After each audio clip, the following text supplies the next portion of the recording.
अमीर जी जो अमीर जी जो है नेशनल टेलीविजन चैनल पे बैठ के कट एंड पेस्ट का काम मत कीजिए आप। अमीर जी, सारे दर्शक देख सकते हैं कि किस तेवर में नासिर हुसैन जी हड़का रहे हैं। हम कोई नहीं आपको, और कह रहे हैं democracy is under attack. Bharat में लोकतंत्र नहीं राजतंत्र खत्म हो रहा है। इसी पर बड़ी बहस सुनिए, जिसमें सुधांशु त्रिवेदी ने बताया कि गांधी परिवार जिनके जरिए राजतंत्र को पाया था, वही गुहार लगा रहे हैं कि उनको बचाइए। और ये तो वो लोग हैं अमीर जी जो सत्ता में रहते हुए भी भारत के खिलाफ जाके बोले हैं। पूछिए इनसे। ये कांग्रेस पार्टी, वही पार्टी विपक्ष के लोग जाके मोदी जी के खिलाफ अमेरिकन सीनेट को लिख के भेजे थे। 60 सांसदों ने साइन किया था, जिसमें कांग्रेस के भी सांसद थे, कि मोदी जी को वीजा नहीं देना, जबकि मोदी जी ने वीजा के लिए अप्लाई नहीं किया था कभी। यह क्या था? भारत की संप्रभुता का अपमान, भारत के लोकतंत्र का अपमान, भारत की न्याय व्यवस्था। वही प्रवृत्ति आज भी है। अफसोस यह है कि भारत से जमीन खिसक गई है और उन्हें लग रहा है कि विदेशी साए में रहने की जो जहनियत है पिछले 3 पीढ़ियों से, उस जहनियत से मुक्ति नहीं हो पा रही। ठीक है, नासिर हुसैन वो कह रहे हैं कि आप विदेशी साए में रहना चाहते हैं। पहले मोदी को चाहते थे वीजा ना मिले, अब आप चाहते हैं कि अमेरिका और यूके इंटरवीन करे भारत के लोकतंत्र के अंदर। आप अभी भी अंग्रेजों को बड़ा मानते हैं? अमित जी, एक चीज का आपको ख्याल रखना चाहिए कि राहुल गांधी जी ने एक सेमिनार में एक स्टूडेंट्स को एड्रेस करने के टाइम पे उन्होंने जो डेमोक्रेटिक प्रोसेस में जो चल रहा है, जो हाल है, जो डिफिशियंसीज हैं, जो एक पॉलिटिकल पार्टी जो सरकार में है किस तरह से सत्ता का दुरुपयोग कर रही है, उन्होंने एक एकेडमिक इंस्टीट्यूशन में, एकेडमिक सेमिनार में बोला है। राहुल गांधी जी ने इंडियन ओवरसीज पे जाके करोड़ों पैसे खर्च करके हजारों लोगों को स्टेडियम में इकट्ठा करके हिंदुस्तान की बदनामी नहीं की है, हिंदुस्तान को गाली गलौज नहीं किया है, प्रीवियस प्राइम मिनिस्टर को गाली गलौज नहीं किया है, प्रीवियस गवर्नमेंट पे गाली गलौज नहीं किया है, हिंदुस्तान के लोग को गाली गलौज नहीं किया है। राहुल जी ने ये नहीं बोला कि 2014 के बाद में हिंदुस्तान रहने लायक गांव नहीं। प्रधानमंत्री नरेंद्र मोदी जी ने चाइना में, कोरिया में, यूएई में, कनाडा में और पता नहीं कहां करोड़ों रुपए, किसके पैसे? टैक्स पेयर्स के पैसे, करोड़ों रुपए इकट्ठा करके, खर्च करके, लोगों को इकट्ठा करके स्टेडियम में लोगों को बुला के हिंदुस्तान के बारे में भला बुरा कहा है। ये परंपरा बाहर जाके बात करने की प्रधानमंत्री नरेंद्र मोदी जी ने शुरू की है। अगर सुधांशु त्रिवेदी जी को इतना ही मानते हैं तो वो बताइए कि जहां जहां जाके प्रधानमंत्री ने बोला वो गलत था। क्या ये बात मानते हैं? नासिर साहब झूठ मत बोलिए। मैं नासिर साहब फैक्ट्स रख देना चाहता हूं, जो नासिर साहब ने बोला दर्शक चेक कर लें। मोदी जी ने जितने कार्यक्रम बाहर जाके किए, आपने एक नहीं 3 बार बोला टैक्स पेयर के पैसे से, उसमें से एक भी भारत सरकार का कार्यक्रम नहीं था। वो सारे पब्लिक के कार्यक्रम थे, उसमें एक भी पैसा टैक्स पेयर का नहीं लगा। या आप सरासर झूठ बोल रहे हैं। अब आपसे आगे बात कहते हैं।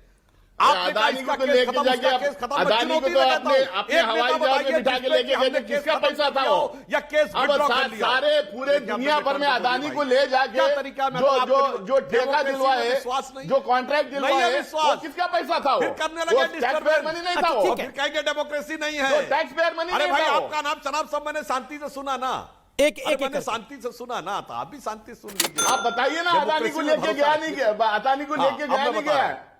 मोदी जी के साथ में अदानी गए या नहीं उनके चार्टर्ड फ्लाइट्स में? वो किसका पैसा था? टैक्स पेयर का पैसा बोले दे रहे हैं।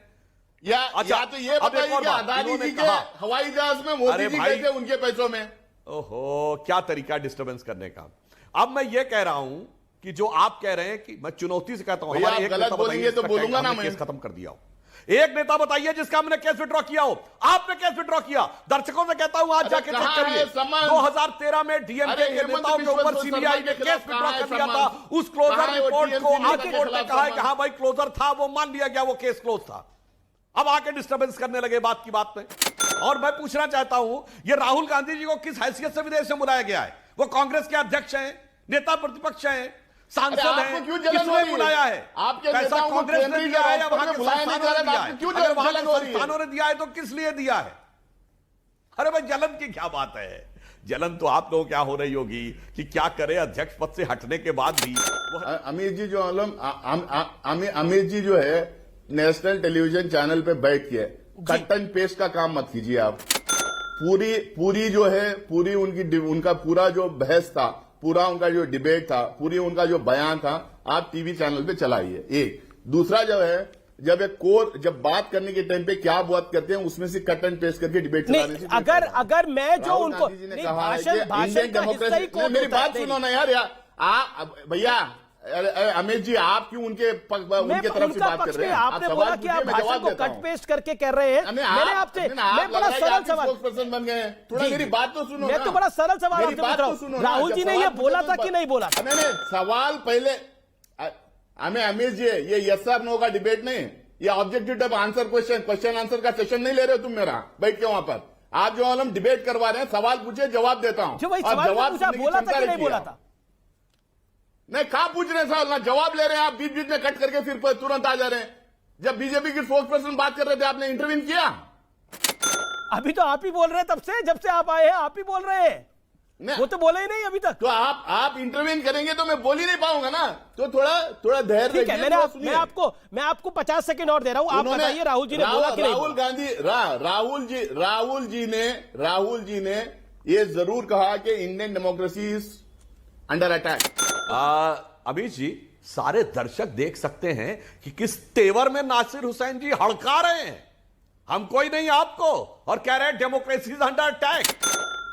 सारे दर्शक देख रहे हैं कि अटैक कर रहे हैं सीधे एंकर के ऊपर भी, मीडिया के ऊपर भी, यहां भी, और जलवाए जलाल से करोड़ों दर्शकों के सामने बगैर किसी प्रतिरोध के, और फिर कह रहे हैं कि डेमोक्रेसी इज अंडर अटैक। मान्यवर, जनता इतनी भोली नहीं है कि आपके तेवर देखकर वो ये मान जाए कि डेमोक्रेसी इज अंडर अटैक। हकीकत में क्या है, democracy is on the rise, और जो राजतंत्र है, dynastic democracy is under attack. इसलिए वो सारी पार्टियां जिन्होंने अपने पार्टी को परिवार की जागीर बना लिया था, जिसको 2019 में जनता ने नकार दिया था, अभी तो आप बात की बात कर रहे हैं ना, उससे पहले बताइए, उत्तर से दक्षिण तक शुरू करिए। महबूबा जी, यानी वो जो 2 परिवार थे वो अपना चुनाव हार गए। ये बताइए, हरियाणा में हुड्डा जी का परिवार चुनाव हार गया, राजस्थान में आपके मुख्यमंत्री का बेटा चुनाव हार गया, यहां पे बिहार और उत्तर प्रदेश में यादव जी का परिवार भी हार गया, चौधरी अजीत सिंह जी का परिवार भी हार गया।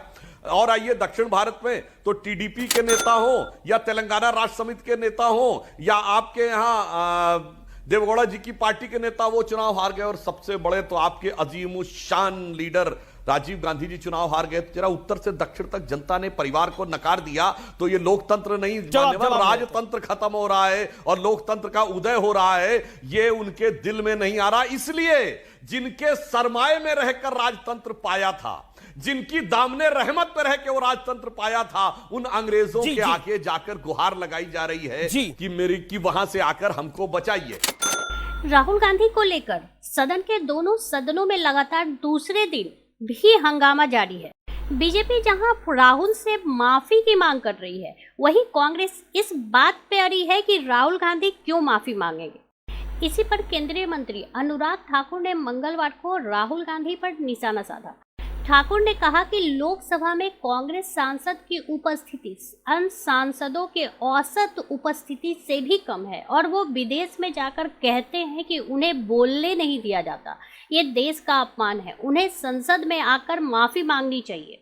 ठाकुर ने मीडिया से बात करते हुए कहा कि आज भारत एक वैश्विक महाशक्ति के रूप में उभर रहा है और G20 की अध्यक्षता कर रहा है। ये सभी चीज भारत की प्रगति को दर्शाती है, लेकिन दूसरी ओर राहुल गांधी भारत को अपमानित करने का कोई मौका नहीं छोड़ रहे। कांग्रेस सांसद और लोकसभा में पार्टी के नेता अधीर रंजन चौधरी ने मंगलवार को कहा कि सरकार संसद नहीं चलने देना चाहती। क्या ऐसा कभी देखा गया है कि सत्ताधारी दल के सभी सदस्य संसद को रोकने के लिए हंगामा करते हों? राहुल गांधी को माफी क्यों मांगनी चाहिए, इसके बजाय उन्हें केंद्र को माफी मांगनी चाहिए।